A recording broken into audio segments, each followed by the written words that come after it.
Hello friends, welcome back to Infotalk show. എൻ്റെ എല്ലാ പ്രിയപ്പെട്ട കൂട്ടുകാർക്കും പുതിയൊരു വീഡിയോയിലേക്ക് സ്വാഗതം. നമുക്കറിയാം, ഒക്ടോബർ 2 ഗാന്ധി ജയന്തിയായി ആഘോഷിക്കുകയാണ്. അപ്പോൾ അന്നേ ദിവസം സ്കൂളിലും മറ്റും നടത്തുന്ന ക്വിസ് മത്സരത്തിൽ പങ്കെടുക്കുന്ന കുട്ടികൾക്ക് വേണ്ടിയിട്ടാണ് ഈ ഒരു വീഡിയോ തയ്യാറാക്കിയിരിക്കുന്നത്. ഗാന്ധിയുമായി ബന്ധപ്പെട്ട ഏറ്റവും പ്രധാനപ്പെട്ട ചോദ്യങ്ങളും അതിൻ്റെ ഉത്തരങ്ങളുമാണ് നമ്മൾ ഡിസ്കസ് ചെയ്യാൻ പോകുന്നത്. അപ്പോൾ വീഡിയോ മുഴുവനായിട്ടും കാണാൻ മറക്കല്ലേ. നിങ്ങൾക്ക് ഈ ഒരു വീഡിയോ യൂസ്ഫുൾ ആയി തോന്നുകയാണെങ്കിൽ ഫ്രണ്ട്സിലേക്ക് ഒന്ന് ഷെയർ ചെയ്ത് കൊടുക്കൂ. അപ്പോൾ ഇതുപോലെ കൂടുതൽ ഇൻഫോർമേറ്റീവ് ആയിട്ടുള്ള വീഡിയോസിന് വേണ്ടി ചാനൽ ഇപ്പോൾ തന്നെ ഒന്ന് സബ്സ്ക്രൈബും ചെയ്യൂ. ഓക്കെ, എല്ലാവരും സബ്സ്ക്രൈബ് ചെയ്തെന്ന് വിചാരിക്കുന്നു. ഇനി ബെല്ലൈക്കണും എനേബിൾ ചെയ്യാൻ മറക്കണ്ട. അപ്പോൾ നമുക്ക് ഓരോ ചോദ്യങ്ങളായിട്ട് നോക്കിയാലോ. ഗാന്ധിയുമായി റിലേറ്റ് ചെയ്തിട്ടുള്ള പ്രധാനപ്പെട്ട ചോദ്യങ്ങളാണ് നോക്കുന്നത്. ഒന്നാമത്തെ ചോദ്യം ഇതാണ്: ഗാന്ധിജി ജനിച്ച വർഷം. ഗാന്ധിജി ജനിച്ച വർഷം. ഉത്തരം 1869 ഒക്ടോബർ 2. 1869 ഒക്ടോബർ 2 മഹാത്മാഗാന്ധി ജനിച്ചത്. ഗാന്ധിജിയുടെ ആദ്യ സത്യാഗ്രഹം എവിടെയായിരുന്നു? ഗാന്ധിജിയുടെ ആദ്യ സത്യാഗ്രഹം എവിടെ ആയിരുന്നു? ഉത്തരം 1906 സെപ്റ്റംബറിൽ ദക്ഷിണാഫ്രിക്കയിൽ. ഗാന്ധിജിയുടെ ആദ്യ സത്യാഗ്രഹം എവിടെയായിരുന്നു? 1906 ദക്ഷിണാഫ്രിക്കയിലാണ് ഗാന്ധിജിയുടെ ആദ്യ സത്യാഗ്രഹം നടന്നത്. ഗാന്ധിജി ആദ്യമായി ജയിലിൽ അടക്കപ്പെട്ടത് എപ്പോഴാണ്? ഗാന്ധിജി ആദ്യമായി ജയിലിലാക്കപ്പെട്ടത് എപ്പോഴാണ്? ഉത്തരം 1908. ഗാന്ധിജി ആദ്യമായി ജയിലിലാക്കപ്പെട്ടത് 1908. അത് ദക്ഷിണാഫ്രിക്കയിലെ ജോഹന്നാസ്ബർഗിലാണ്. ദക്ഷിണാഫ്രിക്കയിലെ ജോഹന്നാസ്ബർഗിൽ. അടുത്ത ചോദ്യം: വർണ്ണവിവേചനത്തിൻ്റെ പേരിൽ ഗാന്ധിജി അധിക്ഷേപിക്കപ്പെടുകയും ട്രെയിനിൽ നിന്ന് പുറത്താക്കപ്പെടുകയും ചെയ്ത റെയിൽവേ സ്റ്റേഷൻ. വർണ്ണവിവേചനത്തിൻ്റെ പേരിൽ ഗാന്ധിജി അധിക്ഷേപിക്കപ്പെടുകയും ട്രെയിനിൽ നിന്ന് പുറത്താക്കപ്പെടുകയും ചെയ്ത റെയിൽവേ സ്റ്റേഷൻ ഏതാണ്? ഉത്തരം പീറ്റർ മാരിറ്റ്സ്ബർഗ്. പീറ്റർ മാരിറ്റ്സ്ബർഗ് ദക്ഷിണാഫ്രിക്കയിലാണ് പീറ്റർ മാരിറ്റ്സ്ബർഗ് എന്ന റെയിൽവേ സ്റ്റേഷൻ. അടുത്ത ചോദ്യം: ദക്ഷിണാഫ്രിക്കയിൽ ഗാന്ധിജി ടോൾസ്റ്റോയ് ഫാം ആശ്രമം സ്ഥാപിച്ച വർഷം. ദക്ഷിണാഫ്രിക്കയിൽ ഗാന്ധിജി ടോൾസ്റ്റോയ് ഫാം ആശ്രമം സ്ഥാപിച്ച വർഷം അറിയാമോ? ഉത്തരം 1910. 1910 ദക്ഷിണാഫ്രിക്കയിൽ ഗാന്ധിജി ടോൾസ്റ്റോയ് ഫാം ആശ്രമം സ്ഥാപിച്ചത്. അടുത്ത ചോദ്യം ഇതാണ്: ഗാന്ധിജി ഫിനിക്സ് സെറ്റിൽമെൻറ്റ് ആരംഭിച്ചത് എവിടെ? ഗാന്ധിജി ഫിനിക്സ് സെറ്റിൽമെൻറ്റ് ആരംഭിച്ചത് എവിടെയാണ്? ഉത്തരം ഡർബനിലാണ്. ദക്ഷിണാഫ്രിക്കയിലെ ഡർബനിലാണ് ഗാന്ധിജി ഫിനിക്സ് സെറ്റിൽമെൻറ്റ് ആരംഭിച്ചത്. അടുത്ത ചോദ്യം നോക്കൂ. ദക്ഷിണാഫ്രിക്കയിൽ ഗാന്ധിജി ആരംഭിച്ച വാരിക. ദക്ഷിണാഫ്രിക്കയിൽ ഗാന്ധിജി ആരംഭിച്ച വാരിക ഏതാണ്? ഉത്തരം ഇന്ത്യൻ ഒപ്പീനിയൻ. ദക്ഷിണാഫ്രിക്കയിൽ ഗാന്ധിജി ആരംഭിച്ച വാരികയാണ് ഇന്ത്യൻ ഒപ്പീനിയനും. ഇതേത് വർഷമാണ്? 1904. 1904 ഗാന്ധിജി ദക്ഷിണാഫ്രിക്കയിൽ ഇന്ത്യൻ ഒപ്പീനിയൻ എന്ന വാരിക ആരംഭിച്ചത്. അടുത്ത ചോദ്യം നോക്കൂ. ഗാന്ധിജി ദക്ഷിണാഫ്രിക്കയിൽ നിന്നും ഇന്ത്യയിലേക്ക് മടങ്ങി വന്ന വർഷം. പ്രധാനപ്പെട്ടൊരു ചോദ്യമാണിത്. ഗാന്ധിജി ദക്ഷിണാഫ്രിക്കയിൽ നിന്നും ഇന്ത്യയിലേക്ക് മടങ്ങി വന്ന വർഷം. ഉത്തരം ഇതാണ്: 1915 ജനുവരി 9. 1915 ജനുവരി 9 ഗാന്ധിജി ദക്ഷിണാഫ്രിക്കയിൽ നിന്നും ഇന്ത്യയിലേക്ക് മടങ്ങി വന്നത്. ഈ ജനുവരി 9 എന്ന ദിവസം ഇന്ത്യയിൽ പ്രവാസി ഭാരതീയ ദിവസമായിട്ട് ആചരിക്കുന്നുണ്ട്. ജനുവരി 9 ഇന്ത്യയിൽ പ്രവാസി ഭാരതീയ ദിവസമായിട്ട് ആചരിക്കുന്നു. 1915 ജനുവരി 9 ഗാന്ധിജി ദക്ഷിണാഫ്രിക്കയിൽ നിന്നും ഇന്ത്യയിലേക്ക് മടങ്ങി വന്നത്. ഓക്കെ, മറക്കാതെ എല്ലാവരും പഠിച്ചു വെച്ചോളൂ. ഇനി നമുക്ക് അടുത്ത ചോദ്യം നോക്കാം. ഗാന്ധിജിയുടെ ഇന്ത്യയിലെ ആദ്യത്തെ സത്യാഗ്രഹം. ഗാന്ധിജിയുടെ ഇന്ത്യയിലെ ആദ്യ സത്യാഗ്രഹം ഏതാണ്? അറിയാമോ? ചമ്പാരൻ സത്യാഗ്രഹമാണ്. ഇതേതാണ് വർഷം? 1917. ഗാന്ധിജിയുടെ ഇന്ത്യയിലെ ആദ്യത്തെ സത്യാഗ്രഹം 1917 ചമ്പാരൻ സത്യാഗ്രഹമാണ്. അടുത്ത ചോദ്യം നോക്കാം. ഗാന്ധിജിയുടെ ഇന്ത്യയിലെ ആദ്യത്തെ നിരാഹാര സമരം നടന്നത് എവിടെയാണ്? ഗാന്ധിജിയുടെ ഇന്ത്യയിലെ ആദ്യത്തെ നിരാഹാര സമരം നടന്നത് എവിടെയാണ്? ഉത്തരം അഹമ്മദാബാദ്. ഗാന്ധിജിയുടെ ഇന്ത്യയിലെ ആദ്യത്തെ നിരാഹാര സമരം നടന്നിരിക്കുന്നത് അഹമ്മദാബാദിലാണ്. അടുത്ത ചോദ്യം ഇതാണ്: ഗാന്ധിജി കൈസർ ഇ ഹിന്ദ് എന്ന പദവി ഉപേക്ഷിക്കാൻ കാരണം. ഗാന്ധിജി കൈസർ ഇ ഹിന്ദ് എന്ന പദവി ഉപേക്ഷിക്കാൻ കാരണം എന്തായിരുന്നു? ഉത്തരം ജാലിയൻ വാലാബാഗ് കൂട്ടക്കൊല.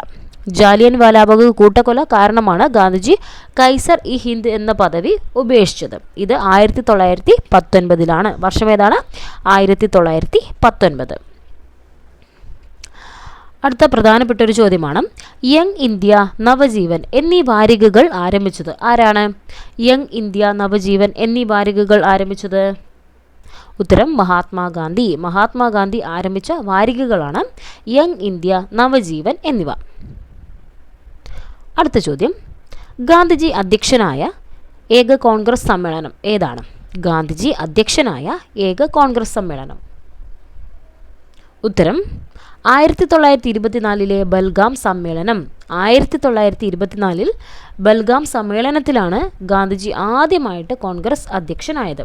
1924 ബൽഗാം സമ്മേളനം ഓർത്തു വെച്ചോളൂ. അടുത്ത ചോദ്യം, 1932 ഓൾ ഇന്ത്യ ഹരിജൻ സമാജിൻ്റെ സ്ഥാപകൻ ആരാണ്?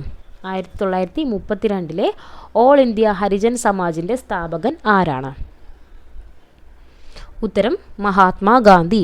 1932 ഓൾ ഇന്ത്യ ഹരിജൻ സമാജിൻ്റെ സ്ഥാപകനാണ് മഹാത്മാഗാന്ധി. വാർധ ആശ്രമം സ്ഥിതി ചെയ്യുന്നത് എവിടെയാണ്?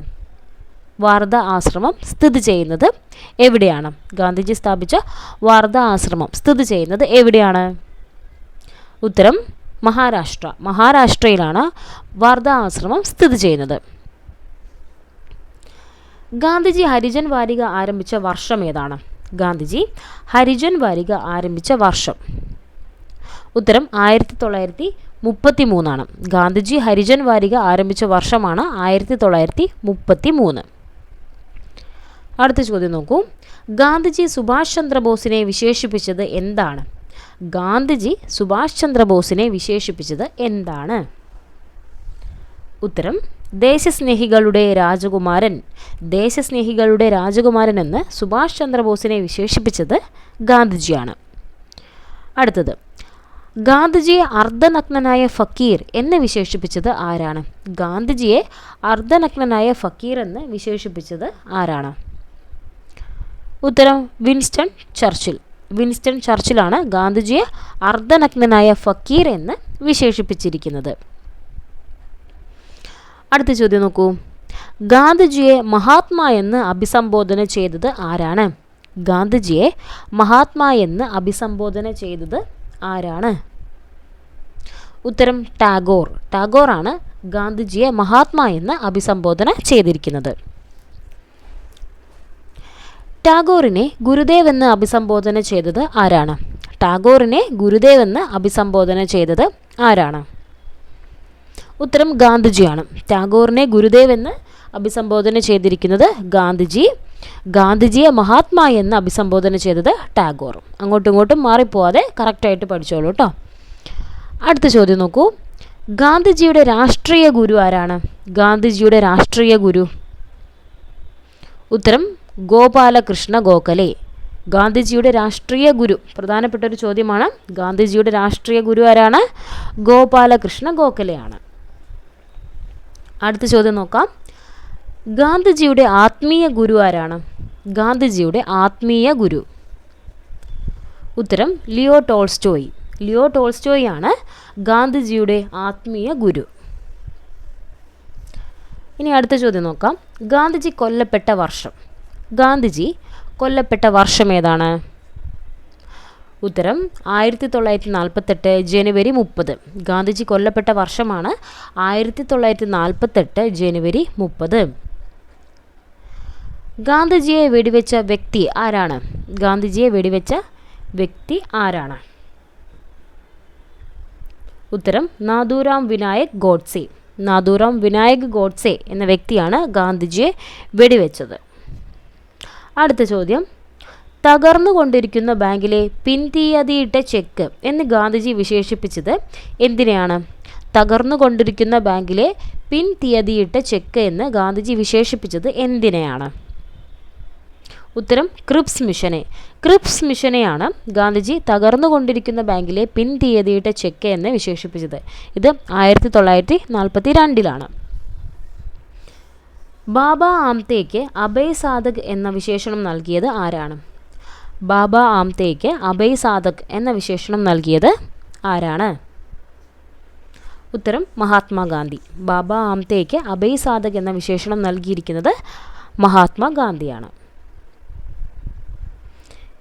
ഇന്ത്യൻ സ്വാതന്ത്ര്യ സമരത്തിൽ ഗാന്ധിയൻ യുഗം എന്നറിയപ്പെട്ട കാലയളവ് ഏതാണ്?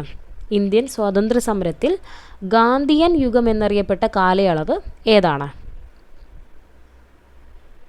ഉത്തരം 1919 മുതൽ 1947 വരെയാണ് ഗാന്ധിയൻ യുഗം എന്നറിയപ്പെടുന്നത്. 1919 മുതൽ 1947 വരെ. അടുത്ത ചോദ്യം ഇതാണ്. ഇന്ത്യയിൽ ഗാന്ധിജിയുടെ മൂന്നാമത്തെ സത്യാഗ്രഹം ഏതാണ്? ഇന്ത്യയിൽ ഗാന്ധിജിയുടെ മൂന്നാമത്തെ സത്യാഗ്രഹം ഏതാണ്? ഉത്തരം ഗേദ സത്യാഗ്രഹം. ഗാന്ധിജിയുടെ മൂന്നാമത്തെ സത്യാഗ്രഹമാണ് ഗേദ സത്യാഗ്രഹം. ഇന്ത്യയിൽ ഗാന്ധിജിയുടെ മൂന്നാമത്തെ സത്യാഗ്രഹം ഗേദ സത്യാഗ്രഹം. ഗാന്ധിജിയുടെ ആത്മകഥയുടെ യഥാർത്ഥ പേരെന്താണ്? ഗാന്ധിജിയുടെ ആത്മകഥയുടെ യഥാർത്ഥ പേര്. ഉത്തരം സത്യന പ്രയോഗോ. സത്യന പ്രയോഗോ എന്നാണ് ഗാന്ധിജിയുടെ ആത്മകഥയുടെ യഥാർത്ഥ പേര്. അപ്പോൾ കൂട്ടുകാരെ, നിങ്ങൾക്കായുള്ള സ്പെഷ്യൽ ക്വസ്റ്റ്യൻ നോക്കിക്കോളൂ. മഹാത്മാഗാന്ധിയുടെ മനസാക്ഷി സൂക്ഷിപ്പുകാരൻ എന്നറിയപ്പെടുന്നത് ആരാണ്? മഹാത്മാഗാന്ധിയുടെ മനസാക്ഷി സൂക്ഷിപ്പുകാരൻ എന്നറിയപ്പെടുന്നത് ആരാണ്? അപ്പോൾ ഇതിൻ്റെ കറക്റ്റായിട്ടുള്ള ആൻസർ നിങ്ങളെല്ലാവരും കമൻറ്റ് ചെയ്യുക. അപ്പം പേരും കൂടെ ആഡ് ചെയ്യാൻ മറക്കണ്ടേ. അപ്പോൾ ഇതുപോലെ കൂടുതൽ ഇൻഫോർമേറ്റീവ് ആയിട്ടുള്ള വീഡിയോസിന് വേണ്ടി ചാനൽ ഇപ്പോൾ തന്നെ സബ്സ്ക്രൈബ് ചെയ്യൂ. ബെല്ലൈക്കണും എനേബിൾ ചെയ്യുക. അപ്പോൾ ഞാനിടുന്ന എല്ലാ വീഡിയോസും കറക്റ്റായിട്ട് നിങ്ങളിലേക്ക് എത്തും. ഈ വീഡിയോ നിങ്ങൾക്ക് യൂസ്ഫുൾ ആയിട്ടുണ്ടെങ്കിൽ ഫ്രണ്ട്സിലേക്കും ഷെയർ ചെയ്യാൻ മറക്കണ്ടേ. അപ്പോൾ കൂടുതൽ വീഡിയോസുമായിട്ട് നമുക്ക് വീണ്ടും കാണാം. Thank you for watching.